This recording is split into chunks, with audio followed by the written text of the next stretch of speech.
Hello, I'm Larissa. Welcome to Goblins of Discord. And I'm going to do a video on the Agent Smith effect. I made a video about it before on a different channel, but I want to apply it to the Enneagram and kind of discuss it because I think it will be helpful for the people who are into self-work and using the Enneagram to actually change their life and be more present and conscious, which is what I say when we move out of NPC, which is not present and conscious. It's just like becoming present and conscious. And if you want to get typed by me, you can book a call or submit a video below. And I'm about to roll out new coaching packages. So I got trained a while ago to be a mindset coach, hypnotherapist, all of these things. And I've been putting together some packages that are specifically for the self-saboteurs or the people who kind of get in their own way. They have like this dream, but they keep, there's this thing that they keep coming up against. And that's sort of what I'm talking about in the Agent Smith video here, what I'll be talking about. But I am very familiar with the self-sabotaging pattern shit. I have 4, 6, 7, and 9 in my type. And those to me are the types that self-sabotage the most, that get in their own way and complicate things for themselves. So if you have any of those in your type, you might know what I'm talking about. For the procrastinators, the artists who aren't making art, the people who have all of this insight that aren't putting their insight out there, it's kind of for you guys mostly. But I will be making it live soon, so if you want to make sure that you find out when the early bird price launches, you can either go to goblinsofdiscord.com and just join the free Substack and you'll see it when I post it, or I'll make a link below for a free 45-minute video that was part of an old workshop that teaches you more about how the subconscious mind works, which is sort of what I'm going to be talking about a little bit in this video, but it will further amplify your learning, so you'll also just get the email when I do it for my coaching services. Okay, so now onto the Agent Smith effect. So who is Agent Smith? Well, he's the guy who's trying to block Neo from leaving the Matrix in the Matrix. He's trying to stop him from basically being a thriving, free human being, living his own free will kind of style life instead of being part of the proletariat, part of the grind. And Agent Smith self-replicates. He can take over any person within this matrix and they don't even know it, that it's happening. He can jump in any time that the matrix is threatened. And he can jump into us. This is how I sort of look at it. And he can jump into other people that we're surrounding ourselves with and random people online. I wanted to put a term to this pattern that I have observed in my own life and that I had observed in other people that I know's life, where I was like, what is this? This is a phenomenon. I didn't know about any laws of the universe or anything like this that had a term for this. So this is why I coined it. Maybe it does exist with some other term out there. I'm not sure. But basically the thing that I noticed was that when I was trying to change, something fucked up would happen. When I was trying to break a habit, trying to break a pattern, trying to break a belief about myself, something crazy would happen. And it kept getting worse and worse every time. And it would be like taking 1 step forward and 2 steps back. So for example, a huge thing for me was procrastinating and writing, and I would hit so much resistance every time I sat down to write or work on a comic, draw, everything. It just all became so sticky and painful for me. And I tried all different kinds of ways to power through it. You know, I had like those apps like Freedom and all of that stuff, like time tracking, like doing sprints, Pomodoro. I created a whole bunch of different ways. I read all these books, listened to podcasts. Nothing fucking helped. I even used to snort Wellbutrin. Like I tried to do all kinds of stuff to get myself. I would get drunk. Like I tried everything I could think of to force myself, which was the first mistake, was to force myself to sit down and just write this thing that I love doing. And instead of, because I didn't know what else to do. I didn't know what I know now. And at some point I was like, I saw like an ad or something for a hypnotherapist and I was like, maybe I should go to hypnotherapy. And I was always broke, so I never had money to do it. And then I finally got some money and I moved into my own apartment and I don't know if that was some kind of omen. But I'm in a basement right now. I moved into a basement because that's like all you could get in Toronto, really, unless you want to shell out thousands of dollars for like a 1-bedroom apartment. And I had moved in and I was like, all right, like, this is it now. I've got my own space. I can focus. I'm going to write my ass off. And I didn't have to go work. I was still working a bit at that time doing like script coverage and stuff, but I was like, my days are mine. And so I went to this hypnotherapist. I did one session and I was like, I procrastinate a lot with my writing and I don't know why. She did hypnotherapy on me and it regressed me. And I was like, okay, I could identify these like things that had happened in the past that had made me feel really sticky about expressing myself. And it made me really angry because I was like, this is caused by other people. This was something that was caused outside of me. And now I'm angry that these fucking assholes have fucked up my fucking creative expression. And then I was out for blood when I left that office. And but I was so jacked up that I was like, I'm gonna write now. And so I part way on the streetcar home, I got off, I went to a diner and I was there for like, I don't know, over 4 hours. I was just writing on my laptop, like, oh, like it was just coming out of me, like the story, the screenplay idea that I had had for a while, and it was just flowing. And then I went back to my basement and I just kept writing, and it was like just a couple of days of just nonstop writing. And I had written like over half of a screenplay, and then my boyfriend at the time came over. We were watching a movie in bed or something, and he put the laptop down on the floor, which you kind of shouldn't do anyways, right? Just because you fucking step on it. But in a basement especially, don't do that. And anyways, my apartment flooded, killed my laptop, and it also killed my screenplay because I hadn't backed it up anywhere because I had just had this surge of creativity, and I'd written, I don't know how many pages, it was like 50, 60 pages that I'd written, and then I I fucking went insane. I went berserk. It was a mess, like sewage, or I don't even know what came out. Like, got all my stuff. I had to throw out all this stuff. My laptop was wrecked. It was a nightmare. I have so many stories like this, but this is the Agent Smith effect. It was like I finally got out of my way and I was like, I'm gonna do this. I'm writing again. And then it took my screenplay. And the message that I took at the time was, you're cursed. See, you're cursed. You don't ever get to be a writer. You don't ever get to do all of these creative things. You're stuck in this hellhole. Everyone else gets to be like, do all of these things, but not you, Larissa. You don't ever get to have what you want. You have to live in this like suffocating existence, blah, blah, blah. And it just kept reinforcing this narrative. And the thing is that was my pattern, was either I would self-sabotage it or something outside of me would sabotage it after I had had a win. So again, like one step forward, two steps back. So this is why I'm sharing these things, because this information is actually very simple. But it's like, until you know it, you don't know it. And then as soon as you start seeing it, it's like, holy shit. What the fuck is this? And so I was conscious of this pattern back then, but I didn't know why it was happening or what to do about it. I legitimately thought I was cursed. Like, I was like, I've been condemned to this realm. I'm surrounded by demonic energy. They don't want me to be an artist.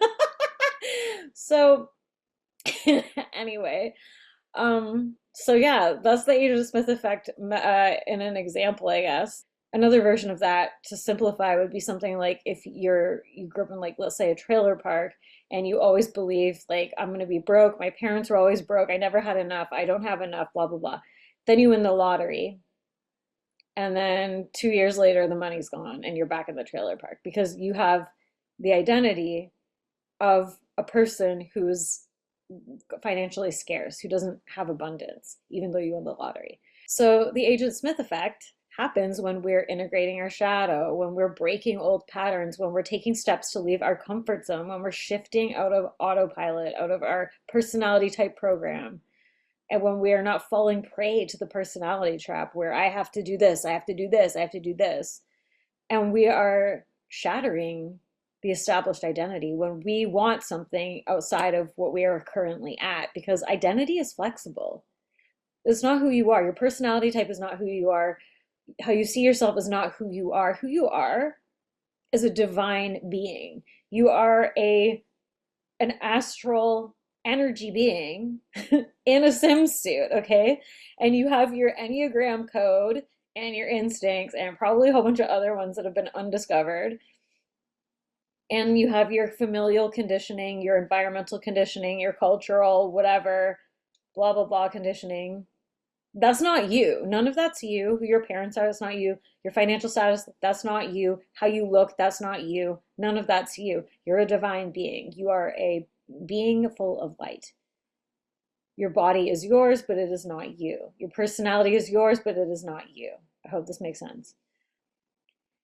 But we believe that that is who we are, right? Because that's all we know until we know that's not all we know. So if I'm not like this, I'm not me. If I'm not like this, I don't exist. I talk about this more in the personality traps video if you want to watch those, and also the vices and the virtues. And beliefs. Beliefs that came from traumas, emotional events, parents, conditioning, all of that creates this like false sense of identity that we have. And Agent Smith shows up as fear, resistance, self doubt, insecurity, shame, guilt, negative beliefs about what's possible for you. And so often our comfort zone is deeply uncomfortable, but it can feel like the only way to be. Like it feels like a fact, it feels like a truth. It's like not negotiable. This is just the way it is. This is just the way it is for people like us, Billy. It's like that kind of shit. It's like I'm like thinking about like the dad from It. Bevy, like anyway. Um but that's not real. That's like a Matrix program. That's like an evil clown. That's like an abusive father. That's Agent Smith. That's not you. That's a program. Okay? So stepping out of your comfort zone activates Agent Smith, and he shows up as anxiety, like I already said, like fear, all this stuff. Our nervous system. There's a significant emotional charge that might come up through this resistance. Just like I can't do it. I can't. It feels so tight and tense. It feels dangerous. And whenever we take steps towards actualizing our big dreams, or changing a pattern or habit. I love how the posters are just falling off the wall while I'm talking about this. This feels perfect on some level. I just moved in here, so I don't even know what's going on. So whenever we take steps to actualize our dreams or change a habit, change a pattern, we're conscious of the pattern. And this is where I was stuck for a while, for quite a while, was I was conscious of what I was doing and I didn't know how to stop myself. I didn't know how to change the pattern. This was before I got into self-work, before I got trained, before I really knew the Enneagram. I was conscious of it. I was like, I know I'm doing this to myself somehow. This is all me. But I was like, I don't know how to not do it. So I'm going to tell you a bit of how to not do it, but also you can work with me. And then I can help you not do it as well with a little bit of hand holding, which is helpful. Um, I had to learn everything the hard way. I had to do it all myself because that was part of my program. And now I'm through it. I'm like, damn, I could have really like shortened the time span on that. But anyways, so whenever we know what's keeping us stuck and we're trying to shift out of it, Agent Smith comes out of the woodwork to keep us trapped in the matrix. And this is why you can like literally see somebody uh, break a habit for like a couple weeks and then backslide. And backslide usually dramatically. Like there's usually some sort of, or it's like the person who quits drinking, um, but still has the identity of a drinker. I've talked about this before. It makes people angry, but it's like, I personally don't think that you should identify as like a recovering alcoholic or, um, like in recovery or like a recovering drug addict because you still have the identity of an alcoholic or a drug addict. And it's like when that's part of your identity, it's always going to be there, coming back up. It's always going to be conscious and present when you have the identity of someone who's like, I'm healthy. I treat my body like a temple. I only fill it with like divine, like organic, pure, life-giving, blah, blah, blah. It's like the identity of the old way is not even in the picture anymore. It's not conscious, it's not present. It's like you are just in the vibration of somebody who only treats their body well. So that was a side note, but often when we start to change too, what happens is that it can upset people around us, family, partner, friends, who want us to stay in this box because it makes them feel safe and comfortable. They're in a box. I know exactly who you are. I know what you're about. I know your limitations, what you're capable of. And they also might panic when you start to change, especially if it's like very like positive, expansive, like you start making more money, you start chasing your dreams, you start putting yourself online, putting yourself out there. It can threaten other people's Agent Smiths where they're like, ah, well, it's the crabs in the bucket mentality. It's like if they change, well, then I'm going to have to change, or I might be the only one left in the bucket. If they all start changing, then I'm going to be all alone. And so they try to like keep you down with them. And that's an unconscious fear pattern. They're not doing it because they're like some evil, well, maybe some of them are psychopaths, but it's like their own survival mechanism if that's part of their personality type, right? Is like, I don't want to be abandoned, so what do I do to like not let this person abandon me? Maybe I cut them down, maybe I insult them, maybe I mock whatever it is that they're changing. Maybe I, you know, especially some people, especially that have like financial scarcity stuff going on with their family lines and their people around them, they can really like, it's poison, man. It's super poisonous because when you're around people who have those kinds of mentalities, it makes it really hard to change. So sometimes, and I know that sometimes it's impossible, like where you're living and this kind of thing, to make these dramatic changes, and you can be aware of the people around you, and then it makes you feel kind of like, but I would encourage you to start taking steps anyways, because what will happen is that your frequency will start to leave the situation, and then reality will find an opportunity for you to extricate yourself. So, anyways, that's another side note. If you want more of that juicy shit, you come work with me, honey. But I don't see triggers or obstacles or this Agent Smiths when they manifest in our family or our loved ones or whatever as something or someone to fear. It's just a sign that you're leaving the comfort zone. You're leaving the matrix, or like a level of the matrix. And I do think there's levels. I don't think you just leave the matrix. I think it takes a lot. I think a lot of people who love to do those ayahuasca things and like barf and shit on cactuses or whatever they do think that they're like awake and, oh, I'm like free of the matrix. It's like, okay. Anyway, but you're starting to change your frequency, and what happens is that like these new pathways that were not possible for you at this frequency begin to open because you couldn't see it for yourself, so it couldn't see you. It's like you look into the abyss looks back. It's like you look into your dream and you believe the dream looks back. And so yeah, if you have this like deep soul desire and you don't feel like you're living your life fully, or you're like, I know that like my life could be better. I could be a lot happier if only I could just break this one thing. It's your Agent Smith. And I really honestly believe that like if what you desire is coming from a place of like open heart and just pure excitement and joy and not from like lack or scarcity, then it's yours. It's meant for you. If your dream is coming from a place of like, when I get that big house, then finally I'll be worthy. No, that's not a good dream because like you want to work on self-worth. So if you do have a big dream and you're like, I don't know if my big dream is like that kind of dream, just ask yourself, what would that get me? If I'm like an Instagram artist or something, what would that get me? And if you're like, I just really want to be able to share my art. I love making art. I love making people happy. It makes me happy. That's great. That's connected to your heart. If it's like, well, I just want to get some attention because I don't feel acknowledged, or if I'm not getting all the likes, then it means no one loves me. That's not that means you just gotta do some self-work, honey. That ain't nothing bad about you, but it's easier to make your dreams happen when you're coming from a place of like just straight like I want it. I just want it because I love it, and it's not gonna determine whether or not I'm worth or I am enough or anything like that. And I have videos on this channel that I'm putting more and more of for the types so that you can sort of drop into that and start to release those feelings.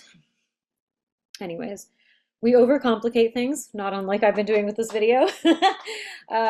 We don't do it on purpose, of course. Like, this isn't really, like, we might know that we're doing, but it's not, like, consciously, like, I'm gonna fuck everything up. It's, like, your subconscious mind, okay? It's not you. It's just these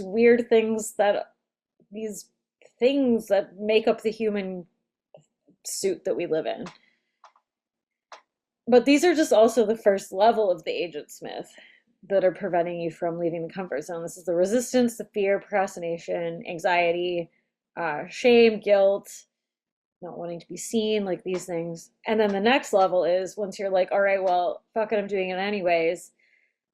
I'm gonna do it. And then that's when, if you're like, I want to start a YouTube channel or I want to start a course or do something of this night, that's when like the Zoom crashes. That's when the live stream craps out. That's when you get your first client. This literally kind of thing happened to me when I first started doing coaching. It was just like calamitous, much like everything else.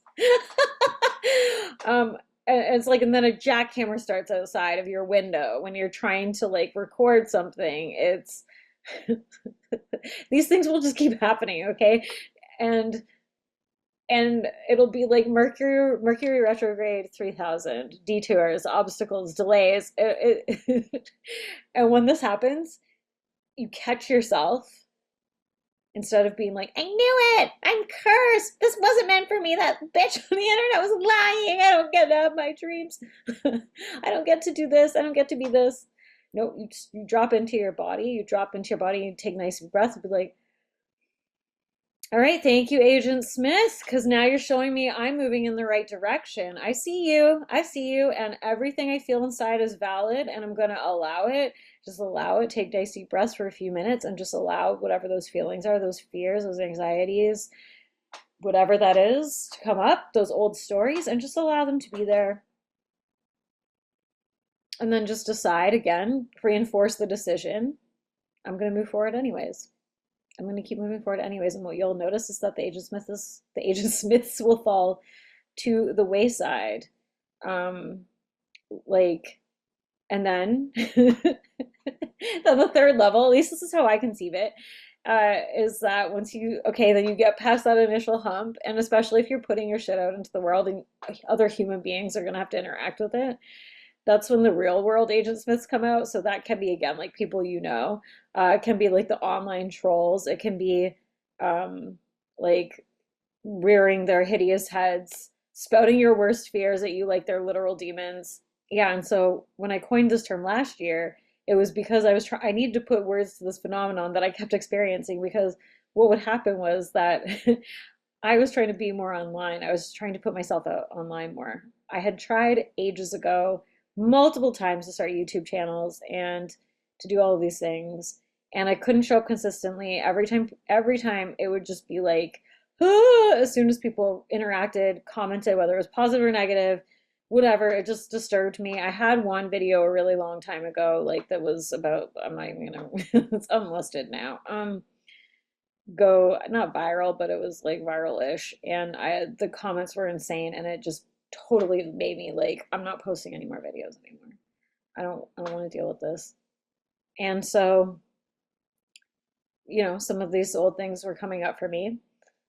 And what happened was I started to do the things that I felt gross doing. So I was like, I feel sleazy doing this. I feel cringe. I feel like a gross, like low health salesman three. No offense to the threes, but I was like, I feel icky, like promoting my shit. And then what happened was I started getting comments that were calling me out for being icky for promoting my shit. For people, it was a lot of sixes. I could tell just from their comments. And it was distressing me because I was just like, oh my God, why don't these people leave me alone? Like, why do these people never leave me alone? They're always after me, these fucking people. They come out of the woodwork. They're just obsessed with me. I had to block a bunch of people. This kind of thing had happened to me multiple times over the years. Every time I would try to start doing something really on YouTube. And I realized, I was like, oh wait, this is belief. I believe that this will happen, and so now it's happening. And they're saying things to me that I fear. When I realized that, I was like, all right. I was like, these people are literally just Agent Smiths. And so when I started to see that, and I just kind of did like a energetic next. Every time a comment would come up, next. And sometimes I would just block people, whatever, block. Some of them would come back through and fit another name, whatever. No. And I made my nervous system so that it was just like neutral. It's like, oh, whatever, another Agent Smith, not even reading it, not even registering it. And they stopped. Like they basically stopped. And They still come every now and then, but for the most part, I don't really, and when they do come, I don't really notice it anymore. And so I want you to kind of think about it like that, regardless of whether you want to do a YouTube channel or something. But it's just like all of these things are just Agent Smiths, and you can kind of just swipe. If they're in your face, if you're literally like, I really want to play my guitar at whatever, you start playing your guitar in public and someone comes along and they're like Karening at you for noise, or they're like, you have a terrible voice or something like that. Thanks, Agent Smith. Thanks for the memo, Agent Smith. Now I know I'm getting closer to breaking free of my pattern. You just let me know that I'm actually one step closer to where I want to be and who I want to be. So Agent Smith, like I said, it's like basically it's just a blip. It's a sign that you're on the right track. It's a sign that you're leaving your comfort zone. And honestly, these things don't last. So the more you just are with it and present with it when it happens, where it's like, okay, or it's like, the live stream collapses or whatever it is, it's like, okay, collapsed, it's canceled, it's whatever this thing is. And you can just laugh about it and be like, okay, well, I guess I'm on the right track. You make it fine. It doesn't have power over you. And then it stops happening. And then you reach another level and then new Agent Smiths come out. But you know what? It's worth it. It's worth it because you just keep going up. It's like, what is this? Yeah, so it's like playing a video game. It's like how when you first start playing a level, it's like takes forever. It's like, or it's like the first few times you're like, oh God, how do I beat this level? It's so hard. It's impossible.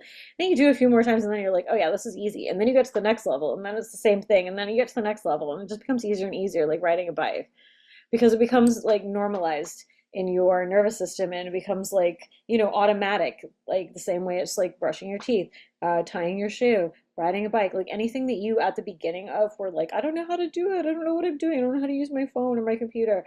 And then suddenly it's just like, you don't even think about it. That's the exact same thing that will happen with whatever these things are that you fear or you have resistance to. Like I said, with like making YouTube videos, like I just make them now. I don't overthink them. I usually just do them because, like, who cares? I don't care.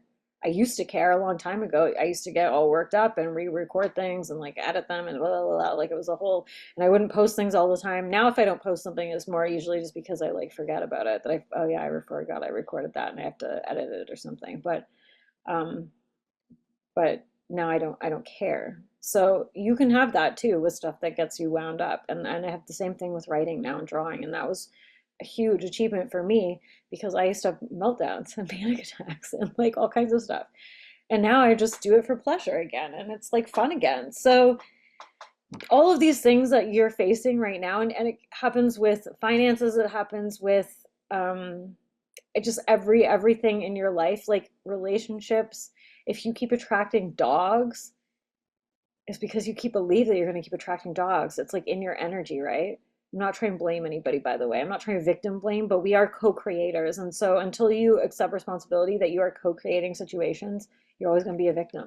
So it's more powerful to just own it. It's like, wow, I co-created these terrible situations, which means I can co-create fucking amazing situations. It's liberating. Just to further reiterate, Agent Smith, he does the see I told you so. He gives you evidence that your ego, your personality's fears, self-limiting beliefs are real, they're true, they're factual, and they are to be heeded because you're in danger. That's what he does. And so when that happens, remember it's Agent Smith. And you can also ask yourself, like, then why aren't these fears and beliefs true for other people? And this is where the Enneagram part of it also comes in, because the same things aren't true for other types, right? Like your big fears, why do other people not have those fears? Oh, well, they're a different type. But a different type just means they have a different coping strategy, but they're still human beings trapped in this matrix. You just have a different fear than they do. So you're co-creating that thing that you're in resistance to. And they're co-creating the thing they're in resistance to. But your problem doesn't exist for that person because they don't believe that's a problem for them. The same way, like, their problem doesn't exist for you because you don't believe it's a problem for you. You know what I mean? So our mind will come up with many excuses and justifications for why we can't be, do, or have something that for someone else is like a walk in the park. And we come up with so many reasons. Well, it's because they had this kind of upbringing, this kind of parents, like this, blah, blah, blah, whatever. But it boils down to one thing and one thing like alone. And that's they don't Like if they believe it's true for them, they make it happen. If they don't believe it's not true for them, it won't happen. And you do. If you believe, I don't get to have this, I don't get to ever be successful, I don't get to ever have my dream, I don't get to ever fall in love, and then you go down the street and you see some like nasty ass people just joyfully like obsessed with each other. It's like they don't have those fears. You do. And the same thing goes with envy. It's like you can look at somebody, if somebody has like some kind of career that you wish you could have, and you look at them and you're like, well, that's just because they fucked somebody, or just because that's just because nepotism, they knew the right person, they didn't have to pay off their student loan, they didn't have to have a full-time job, blah, blah, blah. I mean, some of that might be true, I don't know, but it's like they also had the belief that they could have it. Do you believe that you can have it? Do you believe that you can be it? If you're like, yeah, but, then you don't, because but means you don't. So but means you're coming up with an excuse. So how this relates to the Enneagram. So Agent Smith's messages, these are some of them, not all of them. They're reductive. You might have different ones, different wordings for yours, depending on what your type is and if you are correctly typed. So for 9, it can be like, it's not safe to be seen, to set boundaries, to have needs, or be without support. For 1, it can be, it's not safe to be imperfect, wrong, or bad. I know that ones all have their different versions of whatever 1 is doing, so insert your own. 2, it's not safe to put my needs first or be seen as less than self-sacrificing and nurturing. For 3, can be, it's not safe to be truthful, authentic, gazed on as less than, to have no value. It's not safe to just be me. 4, it's not safe to be common, relatable, functional, understood. 5, it's not safe to be incompetent, reliant on others, attached, or emotionally invested. 6, it's not safe to be out in the world without a support or guidance system. It's not safe to be prepared, to not be prepared for the worst case scenario. It's not safe to have wrong think. It's not safe to deviate too far from, other people's belief systems. It's 7, it's not safe to be bored or boring, deprived, suffering, or unstimulated. To be committed, to commit to things is not safe. Add that one. For 8, it can be, it's not safe to be vulnerable, let my guard down, allow others to be in a position to hurt or control me. These are just some, okay? And so how this can show up when you're trying to change a pattern, where you're trying to like adjust your self-perception to be more beneficial and useful and helpful to you and your life and your desires, to be supportive of what you want. Agent Smith shows up, right? So for 9, that can be like evidence when you set boundaries or take up space, when you're seen, that people hate you, that it causes conflict, that people leave, that it causes outbursts, arguments, a lot of like upset to your nervous system. And 9s value their harmony, inner harmony and peace. So it can be very jarring when a 9 does like, okay, I'm gonna do something about this, and then it has like, aftermath, and then they might regret it. So then that reinforces the belief of like, I shouldn't do these things, I shouldn't change. But that's why you should change. It's that discomfort zone, right? Like that's where the magic happens, and then you pop it like a bubble, pop it like a balloon. For 1, it can be like evidence that if you're not perfect, that you're corrupt or worthless. If you're not correct or right, that you're bad, that you're some kind of, you're out of integrity, that you were doing something that was untoward, that wasn't in your alignment with your value system. For 2, that can show up as evidence that you're selfish, that when you have to give and give and give to get, that you can't just have your needs met, that you're not needed. And like especially for 2s, like this is often why 2s end up being sick. Like they get sick a lot. People with 2 or 2 fix, especially core 2s, they can end up sick a lot, and they can be like a where they fake it, I think, at the beginning, and then it becomes like their pattern where they're just always sick, and it's like their nervous system, their energy, their mind, everything is wired now. If they're tired, they're not getting their needs met, they become ill. And then it's like other people around them are kind of forced to rally, and if they don't, then that reinforces the belief for the 2 that like that they're not loved. So, and that the only way that they can get love or nurturing or get support back is when they're literally on their deathbed. And I know some people with two where it's like where they've done for themselves, they put themselves first, and then some fucking crazy ass shit's happened to people around them. And I'm not saying at all that the twos did that, but it's like a pattern that I've noticed from interacting with twos, and also just my one of my family's a two, and it's like um she left her home country, she got married, and while she was away, her brother died. While she like so there's and I've heard similar stories of this kind of thing where it's like you don't pick up the phone and you don't answer that call from that needy friend, and then that friend kills himself. So like this, and like I do think that this is Agent Smith, and the thing is, like, I do think we co-create our reality, but we're not responsible for other people's actions. And so one way I think to avoid these kinds of situations is to be with your nervous system, because what would happen then after you do something like that and then there's this crazy outcome that is not your fault, then you take it on as part of your identity, as like, oh my gosh, that really means like if I ever stop putting other people first, then people are gonna die. Like that's what that tells your mind, your subconscious mind, and your nervous system. So for three, it would be like evidence when you're yourself, or that you're shameful, that there's something wrong with you, that you're defective, that you don't have value, that you're humiliated. You're raw with somebody, you're authentic, you're open, and then it gets used against you. Or you let somebody in, you let somebody uh, see the true you, and then they screw you over.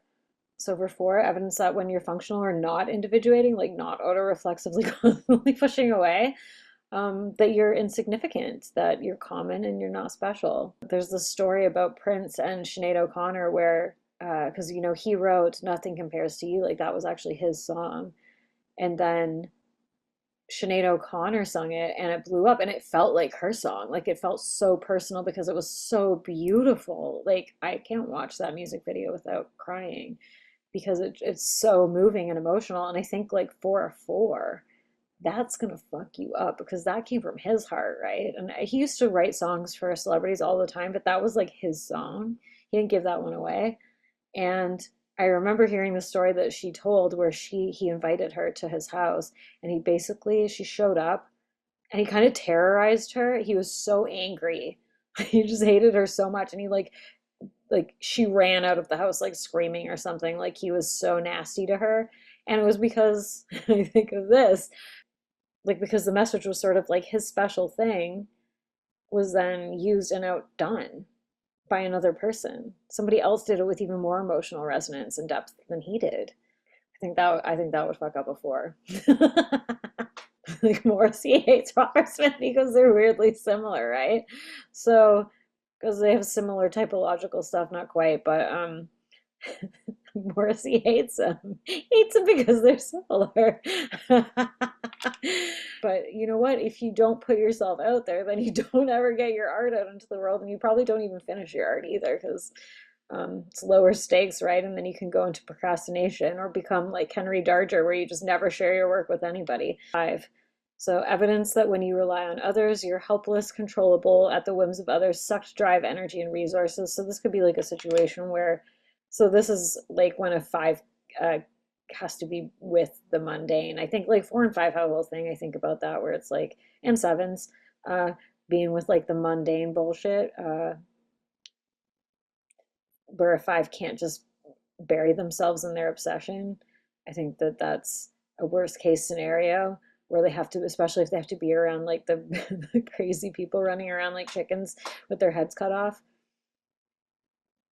And then it's like, see, I should have gone Ted Kaczynski style in the forest in my chin chat and just stayed the fuck away from people. For sixes, honestly, like fives, I don't know. I don't know what's in it for fives to really like do self work or to like even do any of this stuff. I mean, I think that they've figured it out. I don't think you're gonna be convincing a five to like unless they get something out of it, unless like them studying the humans literally helps with their studies. I don't, or they're like making some kind of project and they require people for it. I don't know. For six, It would be like evidence that you'll be outcast if you think, say, or do the cringe thing. That if you're not worrying, bad things will happen for sure. If you're not like preparing for the worst case scenario and kind of like hypervigilantly fearing things, that they'll manifest. So it's like fear of fear is sort of what sixes are doing. It's like they're trying to avoid fear by being in fear, which is obviously not healthy.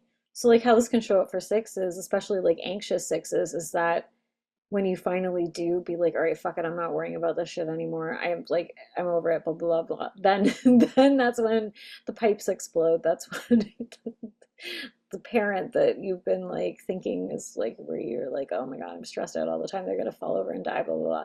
And they don't. And then it drags on and on. And then you finally go do your own thing. And that's when they keel over it. Listen, we live in a matrix. So like you have to basically just be like, I'm not responsible for anybody else. I'm only responsible for myself. And I didn't create this quantum weird reality, and I don't want to stay trapped in these patterns because it's literally just that first hump that you kind of have to really be with each of your patterns, but there will be significant ones. There will be some patterns where they won't have any agent smiths at all. You'll just get over it and it'll be fine. But the ones, you'll know the big ones because they're the ones that you feel the most resistant and emotional and charged about. And so it's like if you do a cord cutting exercise, if you've done that before, you do a cord cutting exercise on like an ex or some toxic person in your life where you're like pulling their energy out of you and releasing any energy that you have like connected to them, and then suddenly you'll get a fucking text from them or something. This is just the weird nature of the reality we live in. You didn't create the rules. You're just a little insect, okay, in the biodome. So when everybody around you, we all start releasing these things, these sticky Agent Smith matrix traps, then everyone's good. And then your kids will be good. You're not passing the shit down. Anyways, I've gone on these huge tangents in this video.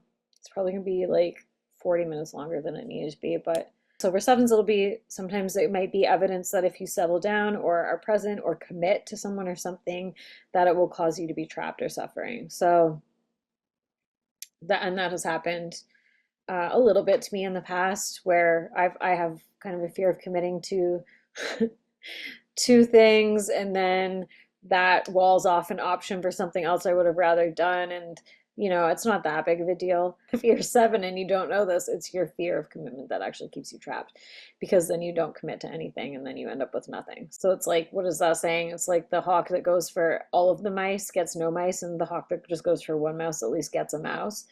And so I'm not telling people not to be their type or lean into their type at all, but it's like if what you're doing is getting in the way of something that you want. I'm telling you to work on these things if they're affecting you, if they're standing in the way of your dreams. So if you're seven and you're like, I love trying out 500 things a year, I don't care, Larissa, then do it. Do it. But if you're having negative outcomes because of your inability to commit or settle or be with what is, then that's something to look at. If you catch yourself in these patterns, it's like just hold grace. All right, I was doing my pattern and I don't have any regrets, and it's not working for me anymore. So I'm going to try something else. That's all you have to do. It doesn't have to be a big deal. For type 8, it can be evidence that people betray you, that they aren't to be trusted. I know this sounds kind of sexy, but I see this with 8, that you shouldn't have let that person in or those people in, that they shouldn't have had any kind of power in your life, any kind of way to affect your autonomy, any way to affect like your like a control or assertiveness.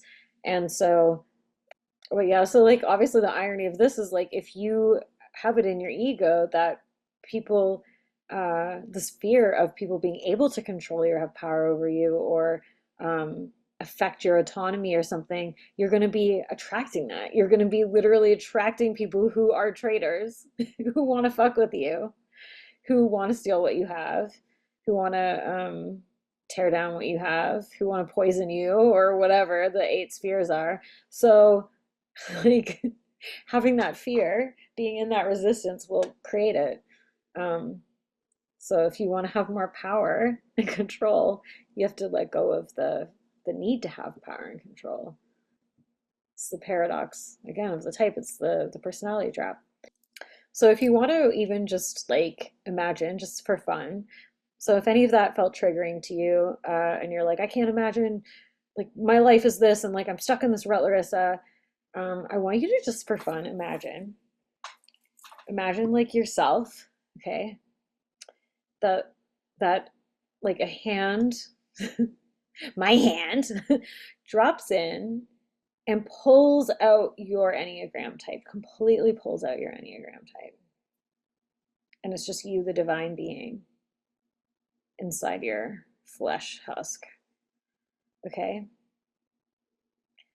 What type would you want to be or have to be to get the dream that you want to have or do, the thing that you desperately want? Like, what type would have the beliefs necessary to make that happen? Whether it's like a tri-type, or if it's like just a core or whatever. And now imagine me putting my hand in the machine box, the gumball machine, and I pull out that type, okay? And I'm dropping it inside of you right now. Now you have all of that. You have all of those beliefs inside of you right now. What are you going to do different tomorrow? What are you going to do different today? What do you do now that you believe all of these things? Just fantasize about it for a minute and allow yourself to feel whatever those attributes are, those traits, those beliefs.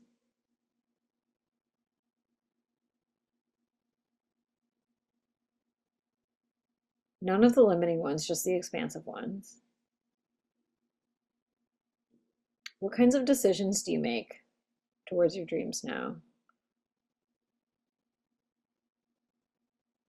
What kind of attitude do you have? How do you hold yourself? Do you feel your posture shifting? Do you feel your face moving even? Like, do you feel how you're holding yourself feels a little bit different? Maybe you have more confidence. Maybe you have more trust in yourself. You can start making decisions and actions from that place because our personality is not who we are. It's just a coping mechanism. It's just a fucking symbol. It's just a lens that we see the world, but you can change your lens, okay? So if you want to like even take whatever you just picked up right now, okay, well, I'm going to employ that. You can just employ that. You can literally just employ that because you are a divine being and your Enneagram type is not you. It's just a way that you have made decisions in the past. It's just the way that have, it's like the code that got dropped in. But, you can change the code. You can plug in your own little game genie if you want. And I'll show you a way to do that right now. So when you're triggered, when you feel upset about, or like you have the resistance, the block coming up, just notice how you feel. Maybe you can even think about that right now. What sensations are present in your body? What thoughts?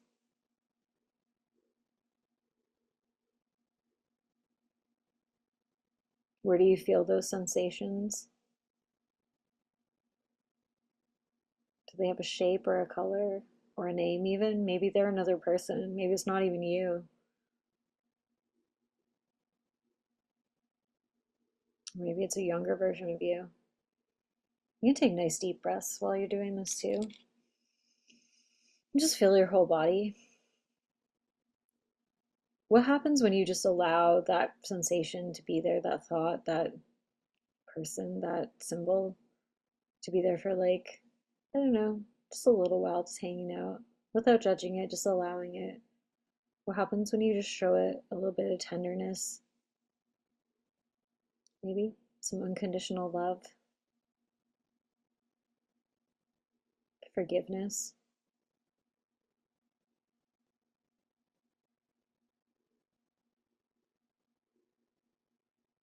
Taking nice deep breaths.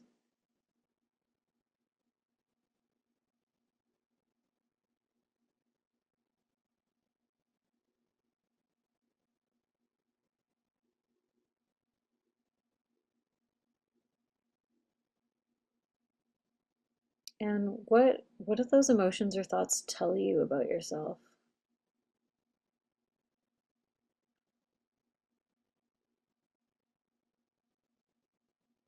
Or are they just telling you something about a thought or a belief, something that somebody else said, something that happened that your mind created a narrative about, a story, and maybe that story is not even true at all.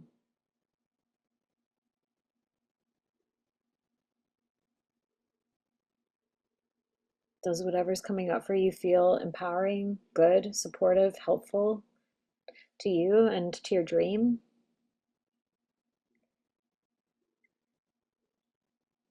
It's all just about safety. So it was all just installed for safety, but at some point often we outgrow it, right? But then it's still there. So all you have to do is just allow it to just come up. Just be seen without being judged. Maybe you want to forgive it though. Maybe you just want to give it a little kiss. So these self-limiting thoughts can come from the younger you unconsciously trying to protect you from future pain, to protect you from feeling certain feelings again or being in certain situations. But ironically, it's actually what keeps you feeling those feelings and recreating those situations from the past. And these fears and beliefs and judgments can also come from people around you. They can come from parents, parental figures, family members, partners, teachers, like people who have prominence in your life from back from when you were a child. And also, you might end up in relationships that kind of mirror those. So they're being recreated now with people around you. But at the base level, this is how I see it. You don't have to agree with me. Is that it's Agent Smith. It's the Matrix trying to prevent you from leaving the program, the system. But the beauty of this is that you can work with the code, just like Neo. You can become the game genie of your own life and create what you want instead of having the default program. It's literally just the computer's default settings. It's the Enneagram type. It's the initial conditioning, the initial traumatizations, all of these things. This is the default program that you get as like a little soul downloaded into this reality. And you get to change that program. Once you know how to do that, you can change that. So, what do you want to believe about yourself, your possibilities, and the world? Because you get to write that program. So, then, if you want, this is a fun trick that I like to play around with sometimes.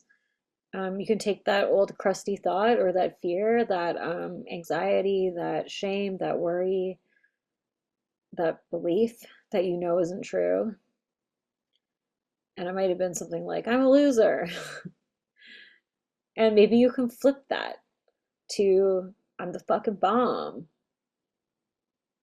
Or maybe you're like, well, like, maybe I like being a loser, Larissa. Then maybe you can be like the coolest loser in the Matrix. You can be the coolest loser in the Matrix. Or what would feel powerful and supportive or empowering or energizing to believe or say instead? Like, whatever that old thing is, like, what would be like kind of the opposite of it, but that feels really aligned to you and feels fun to you to say or think about or feel?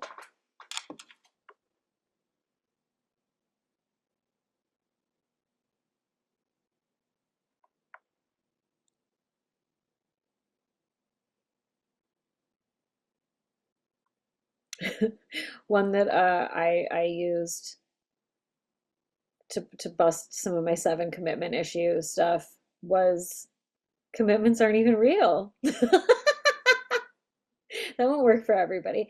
But it was just like, why am I afraid of committing to being trapped in a thing when commitments aren't even real?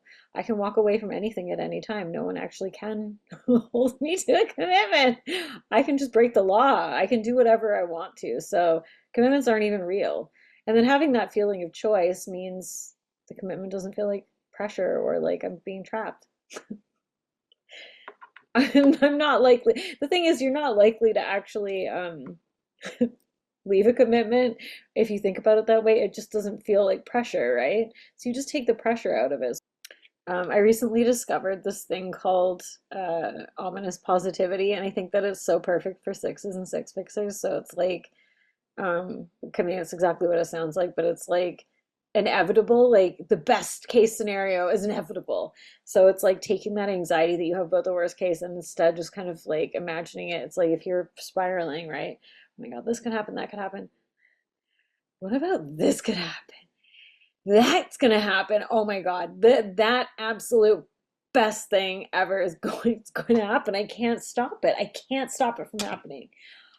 I mean, I can fear it or I can just allow it because it's out of my hands. It's out of my hands. And you can sort of start to like diffuse the tension that's going on. So you just want to pick something that feels energizing and good to you, that feels true and supportive.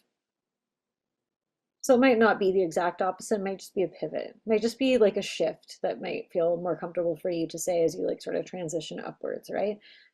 And then you can say them out loud and you can take deep breaths and breathe life into them. And feel how different that feels than the resistance or like the anxiety, right? The like kind of fear that might come up for you. It's like you can, every time you're having that thought in your head, you can be in this energy instead. Because what happens is when you're in the energy of what you want instead of the energy of what you don't want, you attract more of what you want and you start moving out of the reality that you're in that you don't want to be in. And this is like a fact.